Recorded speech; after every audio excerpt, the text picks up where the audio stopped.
हरे कृष्णा, राधे राधे। आज हम बैसाख मास का चौथा अध्याय सुनने जा रहे हैं। नारद जी बोले, हे राजन, जैसे रसों में दूध, दूध से दही और दही से घृत उत्तम है, ऐसे ही मासों में कार्तिक मास, कार्तिक से माघ तथा माघ से बैसाख मास अधिक उत्तम है। इसमें धर्म करना बरगद की बराहें की तरह बढ़ता है।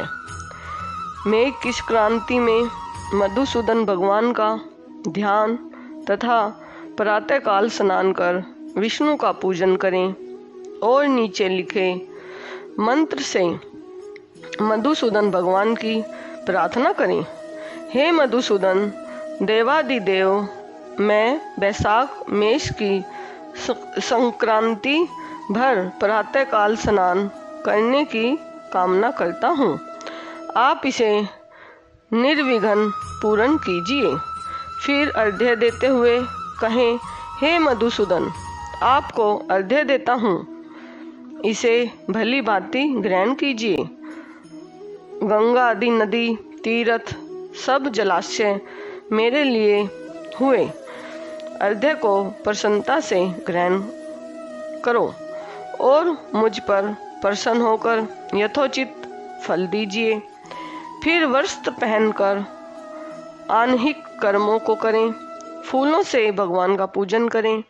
विष्णु भगवान की बैसाख मास संबंधी कथा सुनने से वह कोटि जन्म से संचित पापों से छूटकर मोक्ष पाता है।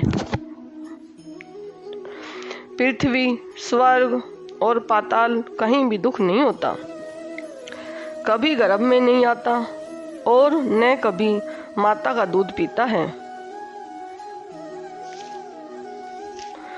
बैसाख मास में जो तेल मलना, दिन में सोना, कांसे के बर्तन में भोजन, खाट पर सोना, घर में स्नान, निषिद्ध भोजन, दोबारा भोजन, रात्रि काल में भोजन करता है और उत्तम उत्तम कथा नहीं सुनता, न किसी तीर्थ में जाकर स्नान करता है, न दान देता है, वह नरक में जाता है और चांडाल योनि को प्राप्त होता है। उसे कुत्ते की योनि 100 वर्ष तक प्राप्त होती है। फिर गधे व खच्चर की योनि प्राप्त कर नरकगामी होता है।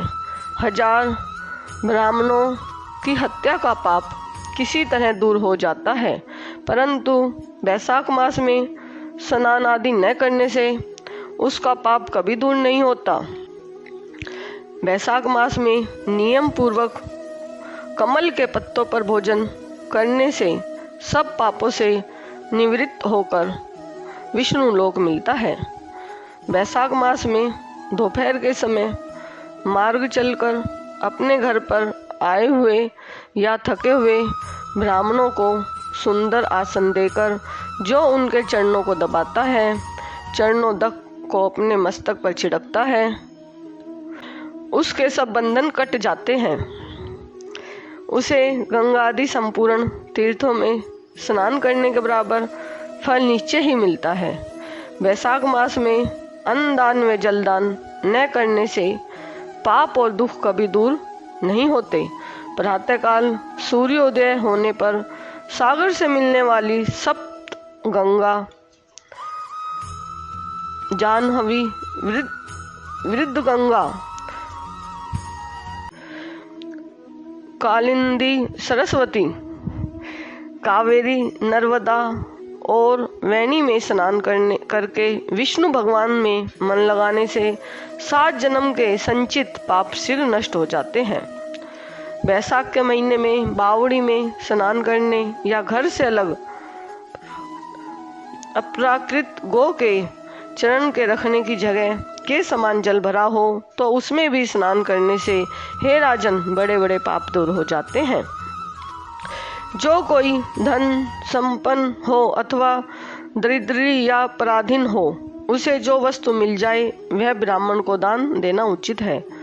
कंदमूल, फल, शाक, नमक, गुड़, बेर, पत्र, जल और छाछ जो वस्तु दान की जाएगी अपरिवर्तित होती जाएगी। दान न करने से दरिद्रता आती है, दरिद्री होने से पाप किया जाता है, पाप करने से नरक मिलता है। इसलिए सुख की इच्छा करने वाले को अवश्य दान करना चाहिए।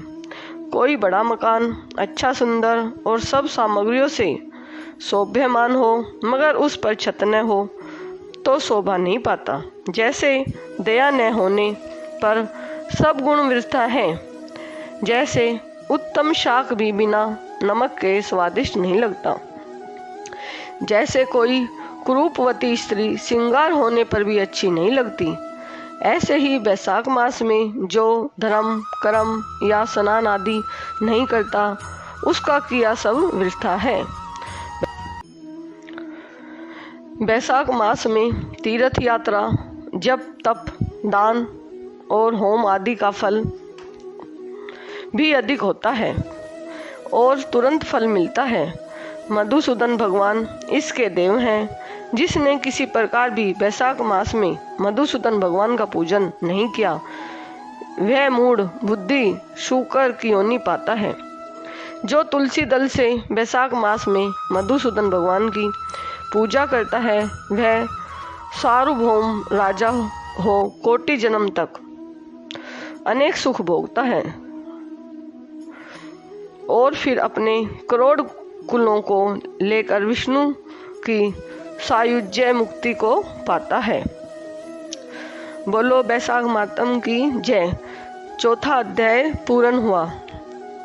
हरे कृष्णा, राधे राधे।